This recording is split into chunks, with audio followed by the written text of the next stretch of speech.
நடிகரும் மூத்த பத்திரிகையாளருமான பைல்வான் ரங்கநாதன் சினிமா நடிகர் நடிகைகளோட தனிப்பட்ட விஷயங்களை பத்தி பேசி அடிக்கடி சர்ச்சையில சிக்குவாரு. 90s காலகட்டத்தில் பல படங்கள்ல காமெடி ரோல்லையும் கேரக்டர் ரோல்லையும் நடிச்சிருக்கும் இவரு சினிமா சம்பந்தப்பட்ட நிகழ்ச்சிகளில் கலந்துக்கிட்டு சர்ச்சையான கேள்விகளை கேட்டு வம்பளையும் மாட்டிக்குவாரு. ரீசெண்டா கூட ரத்னம் படத்தோட பிரஸ் மீட் நிகழ்ச்சியில கலந்துக்கிட்ட இவரு விஷால் கிட்ட சின்ன பட்ஜெட் படம் எடுக்கக்கூடாது, அது தயாரிப்பாளர்களுக்கு மிகப்பெரிய நஷ்டத்தை ஏற்படுத்தும்னு சொல்றீங்க. ஆனா மஞ்சுமல் பாய்ஸ், பிரேமலு உள்ளிட்ட படங்கள் சின்ன பட்ஜெட்ல எடுக்கப்பட்டிருந்துச்சு. அந்த படத்துல கதை நல்லா இருந்ததால சூப்பர் டூப்பர் ஹிட் ஆகுச்சு.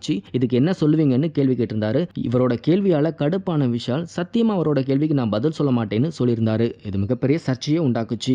இப்போ நடிகை தீபா பத்தி பைல்வான் ரங்கநாதன் பேசியிருக்காரு. அதுல 90s காலகட்டத்தில் ஃபேமஸான நடிகையா வலம் வந்தவங்க தான் நடிகை தீபா. இவங்க சின்ன வயசுலயே நடிக்க வந்துட்டாங்க. அந்த சமயம் இயக்குனர் ஒருத்தர் தீபா கிட்ட உங்களுக்கு மார்பகம் சின்னதா இருக்கு, அதனால பட வாய்ப்புகள் இல்லைன்னு சொல்லி அனுப்பிட்டாருன்னு உடனே தீபா மார்பகம் பெரிதாக ஹாஸ்பிட்டல் போய் ஊக்க மருந்து எடுத்துக்கிட்டாங்க. அதோட விளைவா தீபாவுக்கு பல இடங்கள்ல வீக்கம் ஏற்பட்டு அதுக்காக அறுவை சிகிச்சையும் செஞ்சுக்கிட்டாங்கன்னு ஓப்பனா பேசியிருக்காரு. இவர் பேசின இந்த விஷயம் தான் இப்போ இணையத்தில் ட்ரெண்ட் ஆகிட்டு வருது. இது மாதிரியான சினிமா நியூஸ் பத்தின அப்டேட்டுகளை நீங்க உடனுக்குடன் தெரிஞ்சுக்கணும்னா மறக்காம நம்ம சினி மாடல் சேனலை சப்ஸ்கிரைப் பண்ணிக்கோங்க.